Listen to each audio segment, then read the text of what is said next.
पूस का महीना था। कड़ाके की ठंड पड़ रही थी। आसमान साफ था, लेकिन हवा ऐसी चल रही थी जैसे शरीर को चीर दे। हल्कू नाम का एक गरीब किसान अपने घर के बाहर बैठा था। उसके पास पैसे नहीं थे और उसे अपनी फसल की रखवाली के लिए खेत में रात बितानी थी। उसकी पत्नी मुन्नी चिंतित थी। उसने कहा, इस बार जो पैसे हैं उनसे एक कंबल ले लो, नहीं तो ठंड में मर जाओगे। लेकिन हल्कू मजबूर था। उसे साहूकार का कर्ज चुकाना था। अगर वो पैसे नहीं देता तो और मुसीबत खड़ी हो जाती। आखिरकार उसने कंबल ना लेकर कर्ज चुका दिया। रात होते ही हल्कू अपने खेत की ओर चल पड़ा।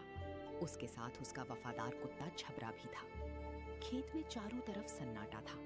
ठंडी हवा और भी तेज लग रही थी। हल्कू ने एक कोना ढूंढा और बैठ गया। उसके पास ना तो मोटा कपड़ा था, ना ही कोई गर्म चीज। वो ठंड से कांप रहा था। झबरा भी ठंड से परेशान था और हल्कू के पास सिमट कर बैठ गया।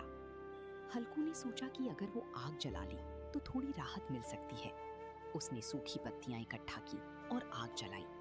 कुछ देर के लिए उसे गर्मी मिली, लेकिन पत्तियां जल्दी ही जलकर खत्म हो गईं। फिर वही ठंडी हवा, वही सन्नाटा और वही दर्द। हल्कू बार बार अपने हाथ रगड़ता, कभी उठकर चलने की कोशिश करता, लेकिन ठंड इतनी तेज थी कि उसका शरीर जवाब देने लगा।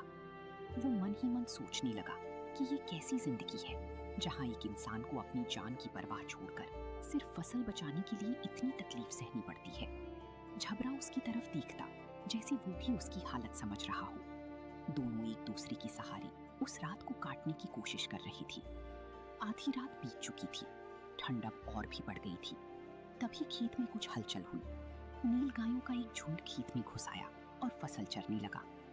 ये कहानी हमें दिखाती है कि गरीबी सिर्फ पेट की भूख नहीं होती, बल्कि ये इंसान की सोच और उसकी मजबूरी को भी बदल देती है। जब हालात इतने कठिन हो जाते हैं तो इंसान कभी कभी अपनी मेहनत और जिम्मेदारी से भी हाथ खींच लेता है, सिर्फ थोड़ी राहत पाने के लिए।